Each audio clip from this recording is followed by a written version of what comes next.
Let us talk about self-sabotaging the professional success. This is a big issue, a topic, and I made one special course for that because it's so big. In this lessons, I just want to give you an overview and a first important insights about what I can teach you.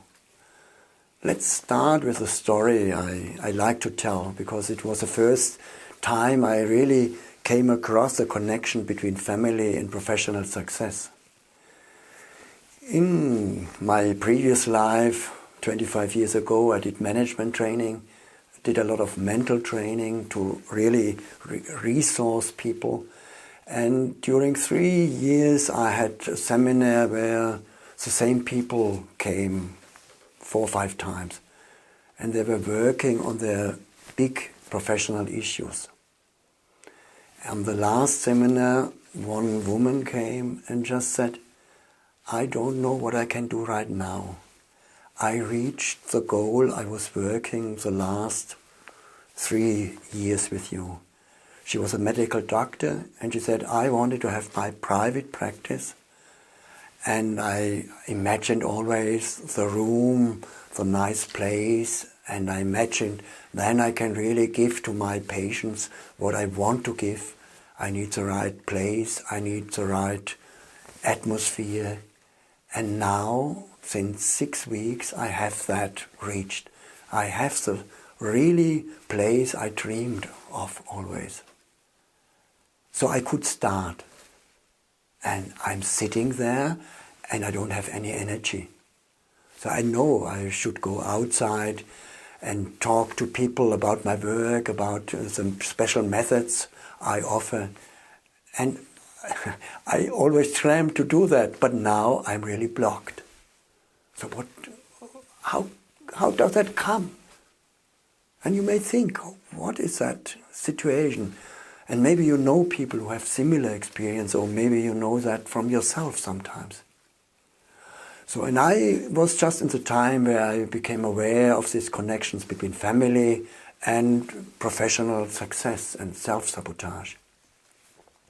So I ask, maybe there's someone in your family before you, parents, grandparents, ancestors, who had not professional success. And you may be loyal to them.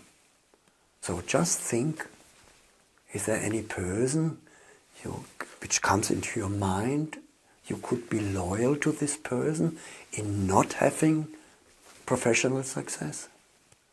And the woman thought, and then she said, yes, oh my, the one grandfather, the father of my mother.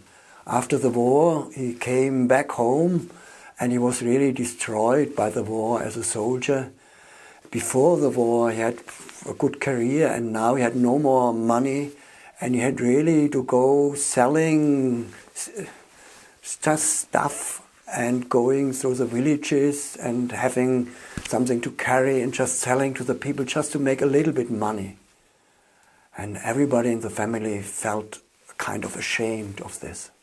And he himself felt ashamed. So I told her, maybe you are loyal to him. And this was a really new idea for her. So if you are loyal to him, you cannot really have a professional career and joy and happiness and satisfaction. You would betray him in your heart.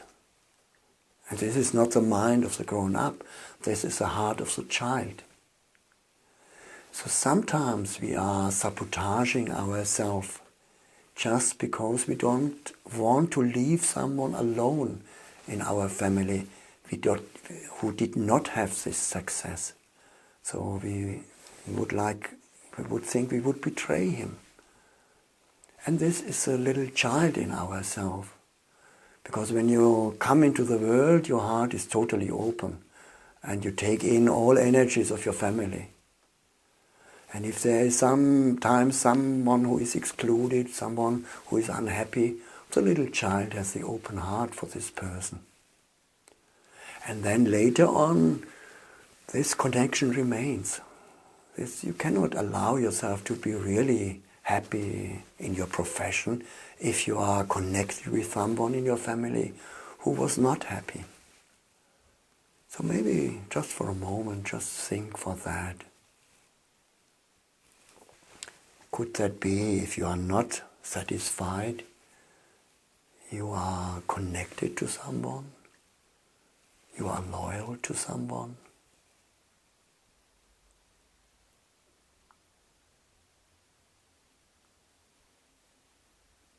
Okay, maybe you find someone, maybe not, but this is a direction I look when I talk about this issue, about self-sabotaging. And in this bigger course I explore much more about that.